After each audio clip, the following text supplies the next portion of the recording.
It is day 6 on the nationwide protest, and a former country director of Action Aid, NLB, has called on the president to review economic policies that his broadcast on Sunday did not address. She spoke at the MKO Abiola National Stadium. Senior reporter Ademola Lawrence reports. 6 days after the nationwide protest started, which later became violent in some parts of the country, President Bola Tinubu in a nationwide broadcast says he has heard the protesters loud and clear. I hereby enjoin protesters and the organizers to suspend any further protest and create room for dialogue, which I have always acceded to at the slightest opportunity. But despite this, the protest still continued in FCT up to day 6.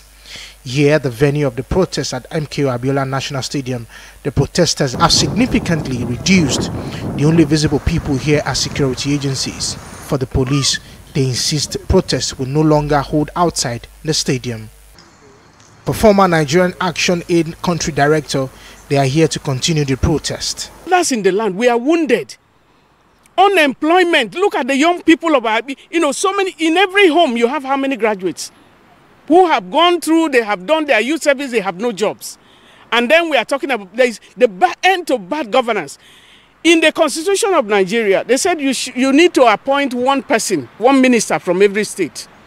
We don't have minister of state in our constitution.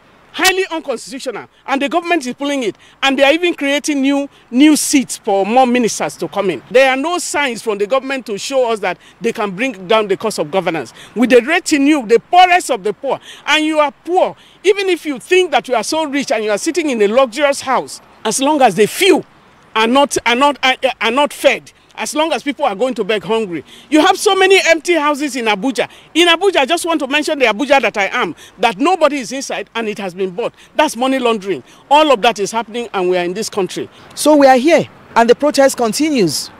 The strategy is for us to just sit down here and make our voices known and our presence known, and to let the world know that we are undaunted.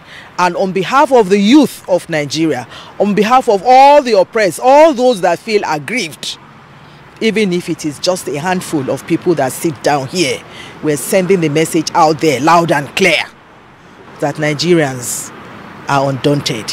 Enough is enough. For President Bola Tinubu, during his nationwide broadcast, he says he's ready to dialogue with protesters and promises to work to improve the lives of every Nigerian citizen. Ademola Lawrence, TVC News, Abuja.